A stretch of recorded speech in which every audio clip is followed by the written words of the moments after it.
हम बच्चों को मिले उस सफलता की परछाई माँ ही होती है। और इसी संज्ञा के साथ मैं मैडम विद्या परांजपे मैम को आमंत्रित करना चाहता हूँ, क्योंकि फर्स्ट मीटिंग से हम लोगों ने मैंने उनको इन्हीं निगाहों से देखा, क्योंकि मेरे इधर उधर के जो थॉट्स होते हैं ना उसे ठोक बजा कर भी सही करने की वो करती है इधर उधर भटको नहीं, ठोक बजा कर भी कर। तो उन्हीं के इनकी बातों को बहुत ही प्रेरणादायक तरीके से अपने जीवन में अमल लाने की कोशिश करिए। ये मायने नहीं रखता कि हम किस स्टेटस के लेवल के हैं, ये मायने रखता है कि हम किस शिक्षा के स्टेटस के लेवल के हैं। तो इन्हीं के साथ मैं आमंत्रित करना चाहता हूँ।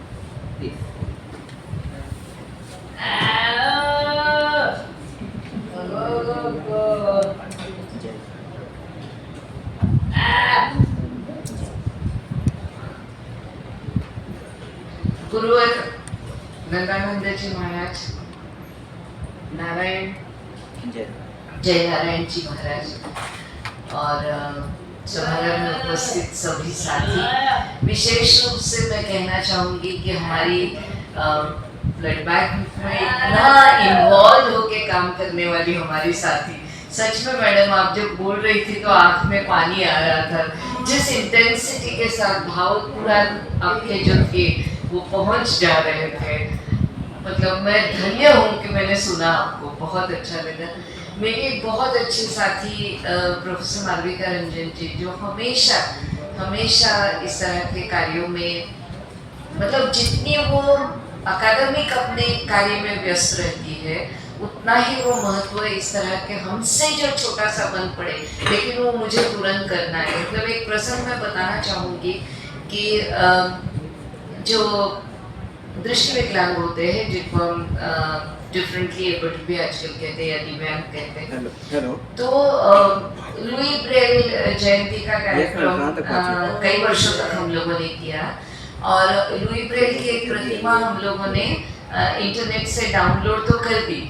तो अब प्रतिमा रखनी थी, माल्यार्पण करना था, तुरंत मैडम आगे आई और उन्होंने उसको एक फ्रेम वगैरह बनवा ली और एक हमारे लिए एक प्रेजेंटेबल उसका रूप तैयार हो गया। तो मुझे लगता है कि ये जो होता है ना कि तुरंत इस वक्त मैं क्या कर सकती हूँ और जो मैं करूँगी, तो मुझे लगता है कि इन लोगों से मिलना अपने आप में एक बड़ा खुद को एनरिच करने वाला अनुभव होता है। जहाँ तक साथी की बात है विनय की, बहुत बार एंड विनय मैं ये पब्लिकली कह रही हूँ कि मैं डांटती हूँ तुमको और तुम बुरा नहीं मानते हो, ये तुम्हारे उदारता है हृदय की, लेकिन डांटना इसलिए पड़ता है क्योंकि जिस कठिन कार्य को संपन्न करने का विचार विनय ने सामने रखा और अथक प्रयास वो उसके लिए कर रहा है,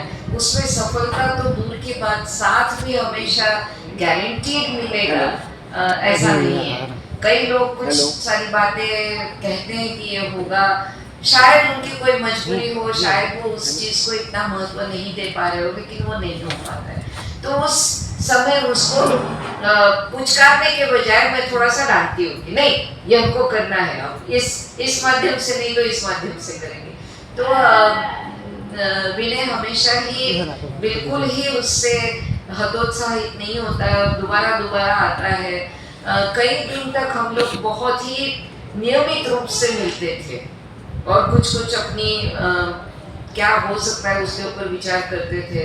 विनय की एक बहुत अच्छी हैबिट है कि वो डायरी व्यवस्थित, मतलब जब भी हम मिलते थे तो क्या चर्चा हुई इसके ऊपर डायरी मेंटेन करता था और एक जिसको अभी भी करता है, अभी कई दिन से मैं नहीं वो रेगुलरली कर पा रही हूँ। तो ये एक बहुत अच्छी जिसको हम कहते हैं ना कि एक कार्य प्रणाली है और मुझे लगता है कि जिसकी बहुत आवश्यकता है, क्योंकि अगर आप नियमित रूप से कुछ काम करना चाहते हैं तो हम क्या कर पाए, क्या संकल्प था, कहाँ तक पहुँचे, कठिनाई क्या आई, तो इन सब चीज़ों से हम बार बार रूबरू होते रहेंगे तो आगे बढ़ना हमारे लिए बहुत ज़्यादा आसान हो जाता है। दूसरी एक बात महाराज जी, आप लोग जो जुड़ रहे हैं उसको देख के मुझे बहुत प्रसन्नता हो रही है। कुछ वर्षों पहले एक बात हुई थी और जिसमें आप लोग हमें बहुत सहायता कर सकते हैं। दिव्यांग लोगों के लिए योग प्राणायाम आदि जो हमारी क्रियाएं हैं उसमें आप लोग हमारी बहुत मदद कर सकते हैं, क्योंकि कई बार क्या होता है कि व्यक्ति को अपनी दिव्यांगता के साथ जुड़ के आगे अपना क्रम चालू रखने के लिए एक आंतरिक शक्ति की जरूरत होती है और वो इन क्रियाओं के माध्यम से आ सकती है, सानिध्य से आ सकती है। कई बार गुरुजी लोगों के सानिध्य से भी ये चीजें अपने आप, मतलब ये मुझे उदाहरण है मेरे पास कि लोग बहुत सारा सोचते हैं कि ये सवाल पूछेंगे, वो सवाल पूछेंगे, ऐसे तर्क करेंगे, ऐसे करके लोग पहुंचते हैं गुरुजी के पास और थोड़ी देर के बाद अपने आप शांत हो जाते हैं। उनके मन में जो भी आशंकाएं आई हुई रहती है या जो भी उनके तर्कों ने उनको परेशान किया हुआ रहता है कि ये ऐसा नहीं, वो वैसा नहीं, वो धीरे धीरे धीरे शांत होता है। क्यों? क्योंकि इन व्यक्तियों ने अपना पूर्ण जीवन जो है वो उस आंतरिक प्रेरणा को मजबूत करते हुए कैसे मार्गक्रमणा करनी है इसके प्रयास में बिताया होता है। तो इसका हम लोग बहुत सौभाग्यशाली है कि काशी में तो कम से कम इसका अभाव नहीं है।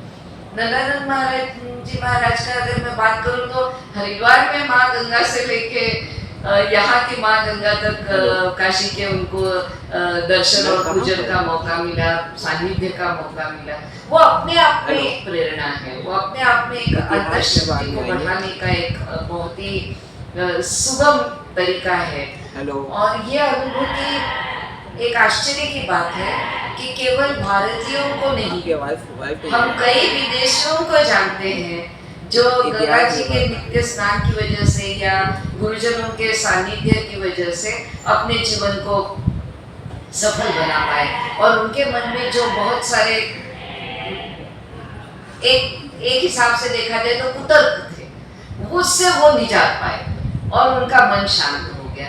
तो आपका बस होना ही हमारे लिए और आशीर्वाद होना बहुत बड़ी बात है। हाँ, एक नित्य क्रिया के रूप में अगर हम थोड़ा सा ये प्राणायाम संबंधित या योग संबंधित या कुछ एक ध्यान संबंधित अगर कुछ आपसे परामर्श करें और हमारे दिव्यांग जो भाई बंधु है वो उससे लाभान्वित हो तो वो एक कड़ी एक नियमित रूप से जुड़ सकती है। और एक बात मैं कहना चाहती हूँ, काशी हिंदू विश्वविद्यालय का सामाजिक विज्ञान संकाय इसमें हमेशा जुड़ा हुआ है। विगत कई वर्षों से हम अलग अलग तरह के प्रयास करते हैं और हमारे साथ काशिका फाउंडेशन का जहाँ तक बात है, काशिका फाउंडेशन का अस्तित्व, उसकी निरंतरता, इसका मैं सर्वाधिक श्रेय विनय को दूंगी, क्योंकि इतनी कठिनाइयां और इतनी समस्याएं, थोड़ा सा हमारे देश में दिव्यांगों का आवागमन तो सुगम कई जगहों पे है ही नहीं, उसी के साथ कुछ कुछ जो प्रशासकीय कागजी कार्रवाइयां जो होती है वो काफी मुश्किल है। उसमें और सहजता सुगमता आने की बहुत जरूरत है और एक इस कार्य के लिए समर्पित एक संस्था का निर्माण करने में भी ये कठिनाइयां हमको होती है कि कागजी जो जरूरतें होती है जिसके आधार पे फिर आगे चल के हो सकता है कि हमको कुछ शासन की ओर से आर्थिक सहायता मिल सके या कुछ परामर्श के लिए, जैसे कुछ हमने योजनाओं के बारे में जाना कि जिसमें दिव्यांगों को आत्मनिर्भर बनाने के लिए परामर्श मिलता है, कौशल विकास के लिए कुछ परामर्श मिलता है या कुछ इस तरह की कौशल विकास के लिए उनको प्रयास किए जाते हैं।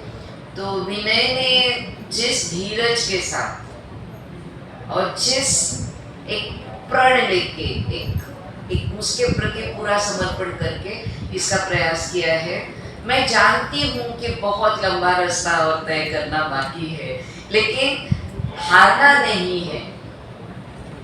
कभी जैसे हम लोग प्राचीन भारतीय विचारों में कहते हैं ना कि कभी आपको स्थान में रहना है, स्थिर रहना है, आसन जिसको कहते हैं, और धीरे धीरे धीरे मनन चिंतन के माध्यम से एक अपनी कार्य प्रणाली तय करनी है और फिर उसके ऊपर आगे बढ़ना है। तब क्या होता है कि रास्ता चाहे जितना लंबा हो, आपके जो पूंजी लेके आप चले हैं वो काफी समृद्ध रहती है, जो आपको बहुत आगे तक ले जा सकती है। तो मुझे लगता है कि इसमें विनय का प्रयास जो है वो बहुत ही सराहनीय है और उसको हम हमेशा परमेश्वर से प्रार्थना करेंगे कि वो कायम रहे।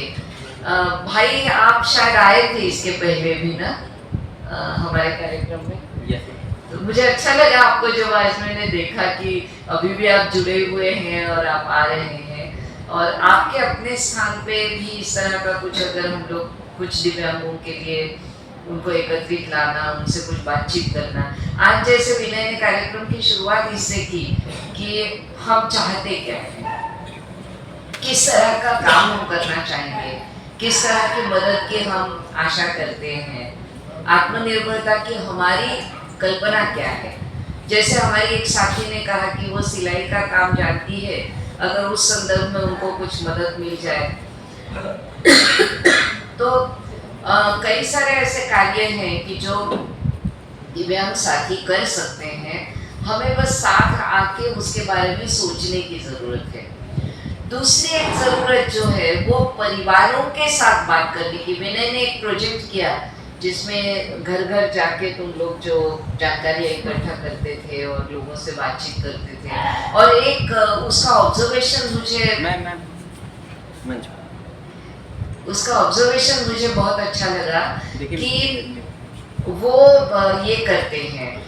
लोग कई बार अपने ही घर के दिव्यांग सदस्यों की जो उनका जो होना है, उनका अस्तित्व है, उसको छुपाते हैं।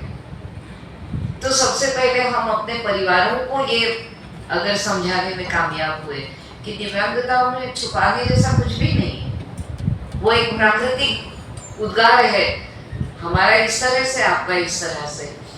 तो क्या होगा कि स्वीकार्यता आएगी, हम उसको स्वीकार करेंगे कि हाँ ये चुनौती है, ये कठिनाई है, और फिर हम इस पे आगे बढ़ सकते हैं कि इसको दूर कैसे किया जा सकता है। पूरी तरह से दूर करना शायद बहुत कठिन लगे, तो छोटे छोटे कुछ चीज़ों में हम शुरुआत कर सकते हैं। और मुझे ये कहते हुए प्रसन्नता है कि आज की हमारी जो शासन प्रणाली है वो उसके लिए काफ़ी सतर्क है। जैसे हमारे प्रधानमंत्री ने दिव्यांग शब्द भी हमें दिया है। मैं जानती हूँ कि कुछ दिव्यांगों को इस तरह से संबोधित करना बहुत ज़्यादा अच्छा नहीं लगा है, और वो एकदम स्वागत है उनके उस विचार का, अगर उनको ऐसे लगता है तो।